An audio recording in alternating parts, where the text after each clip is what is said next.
محترم سامعین کرام، ایک نوجوان نے کسی مشکل وقت میں ایک بوڑھے کی مدد کی تھی۔ گردش زمانہ سے یہ نوجوان کسی سنگین جرم میں گرفتار ہو گیا اور اسے قتل کی سزا دی گئی۔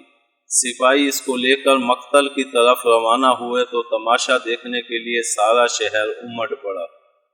ان میں وہ بوڑھا بھی تھا۔ اپنے محسن نوجوان کو اس حالت میں دیکھ کر اس کا دل زخمی ہو گیا اور وہ زور زور سے دہائی دینے لگا کہ اے لوگو، ہمارا نیک دل بادشاہ فوت ہو گیا، افسوس صد افسوس کہ آج دنیا تاریک ہو گئی۔ سپاہی اور دوسرے لوگ یہ بری خبر سن کر غم زدہ اور پریشان ہو گئے اور اس نوجوان کو وہیں چھوڑ کر شاہی محل کی طرف بھاگے۔ بوڑھے نے فوراً نوجوان کی زنجیریں کھول کر اسے بھگا دیا اور خود اس کی جگہ بیٹھ گیا۔ سپاہی محل میں پہنچے تو بادشاہ سلامت کو زندہ سلامت موجود پایا۔ خسیانے ہو کر واپس آئے تو نوجوان کی جگہ بوڑھے کو وہاں بیٹھے دیکھا۔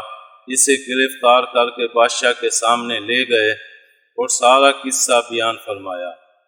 بادشاہ نے غضبناک ہو کر پوچھا کہ اے بوڑھے، تو نے میرے مرنے کی خبر کیوں اڑائی؟ آخر میں نے تیرا کیا بگاڑا تھا؟ بوڑھے نے ہاتھ باندھ کر عرض کی، جہاں پناہ، میرے جھوٹ بولنے پر آپ پر کوئی آنچ نہیں آئی، لیکن میرے محسن نوجوان کی جان بچ گئی۔ فلاں وقت اس نے میری دستگیری کی تھی۔ آج اس کو مصیبت میں گرفتار دیکھا تو انسانیت اور جواں مردی نے تقاضا کیا کہ اس کی مدد کروں، اسی لیے میں نے یہ حیلہ اختیار کیا۔ بادشاہ یہ سن کر ایسا خوش ہوا کہ نہ صرف بوڑھے کو انعام و اکرام دے کر رہا کر دیا بلکہ اس نوجوان کی معافی کا حکم بھی صادر کر دیا۔ نوجوان کیسے نکل کر ادھر ادھر جان چھپاتا پھرتا تھا۔